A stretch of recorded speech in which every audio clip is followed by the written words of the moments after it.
Assalamu alaikum students. Now we have to read about the Bohr's theory of hydrogen atom. Well, yesterday we have read about the Bohr's model of atom. Now we have to apply that very model to this very hydrogen atom. In hydrogen atom, we are having a centrally positive charge region called nucleus having a charge of plus Ze, and we are having only one electron revolving in an orbit of radius let Rn, let its velocity be Vn. For hydrogen atom, Z is the number of protons, which is only 1.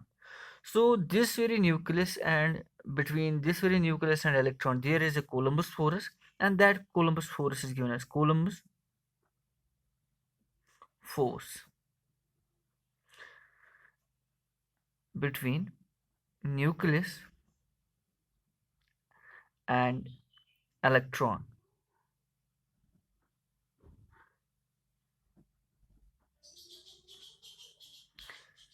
is as F is equal to 1 by 4 pi epsilon naught.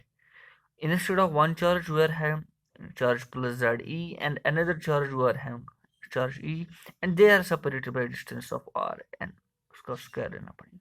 So simply it will be 1 by 4 pi epsilon naught Ze square by R n square,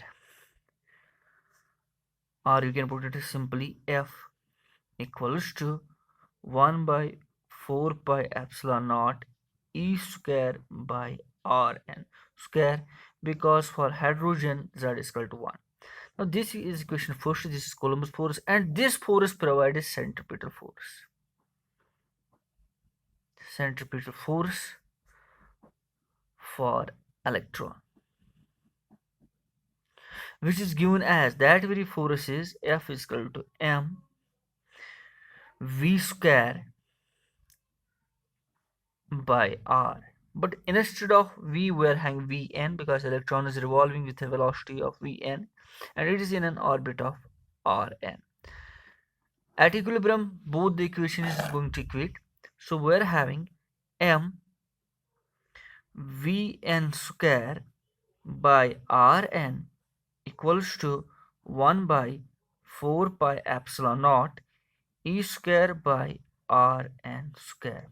1 Rn is going to leave with this, which implies m Vn square equals to 1 by 4 pi epsilon naught. यहाँ से बचा E square और एक बचा Rn.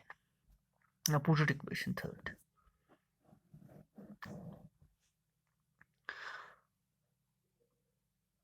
Now apply Bohr's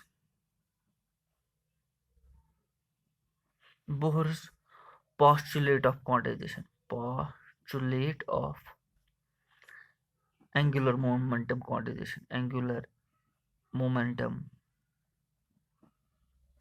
quantization,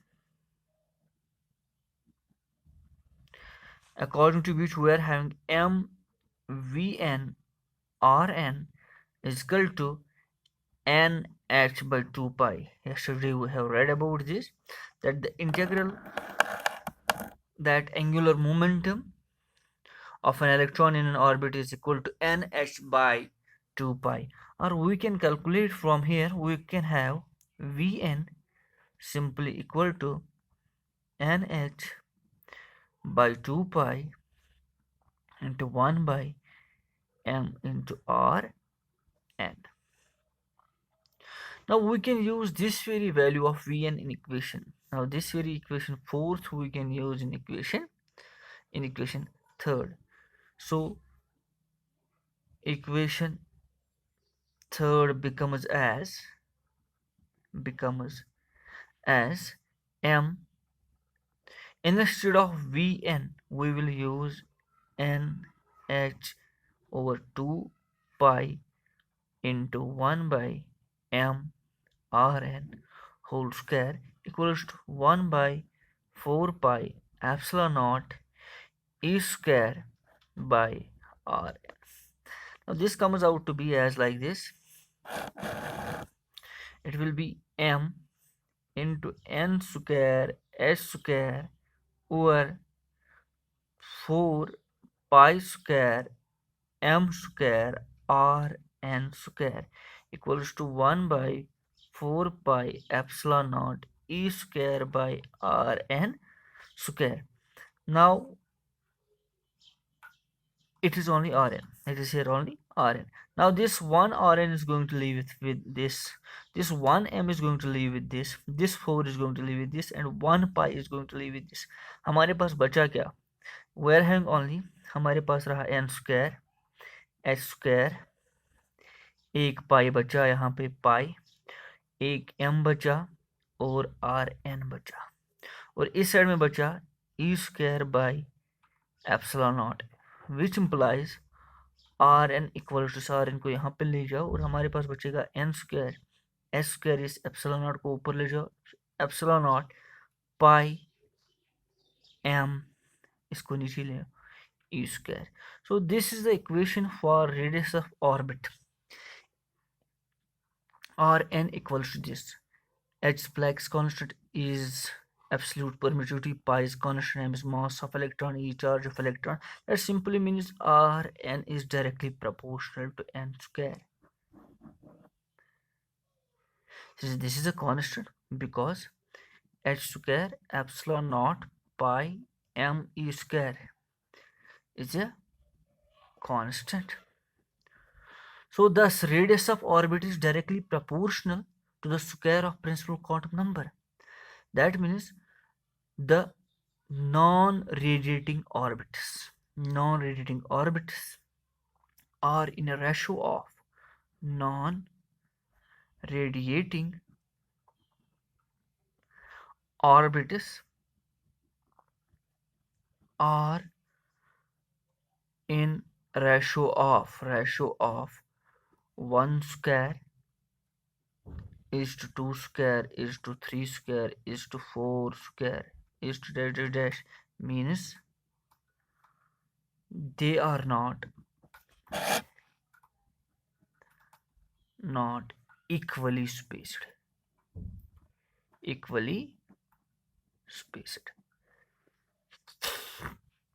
If we are going to substitute the value of this very Planck's constant epsilon naught pi m e square, we will get as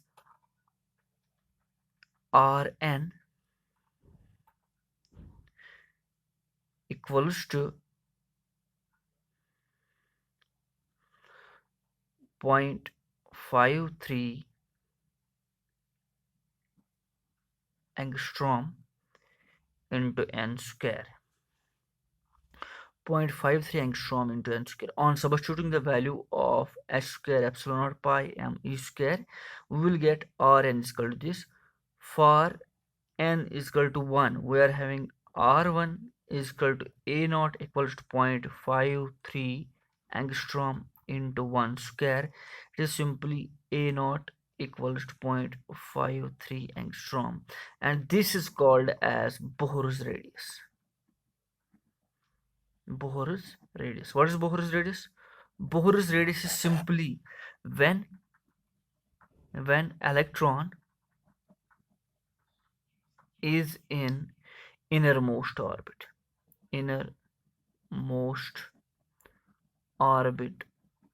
of hydrogen atom. That is known as Bohr's radius. So the value of this is very much important. Bohr's radius, the radius of first orbit, it is R1, it is denoted by A naught, it is simply 0.53 angstrom, and this is called as Bohr's radius when the electron is in the innermost orbit of electron. This is all for today. Tomorrow we will be at another lecture. Till then, Allah Hafiz.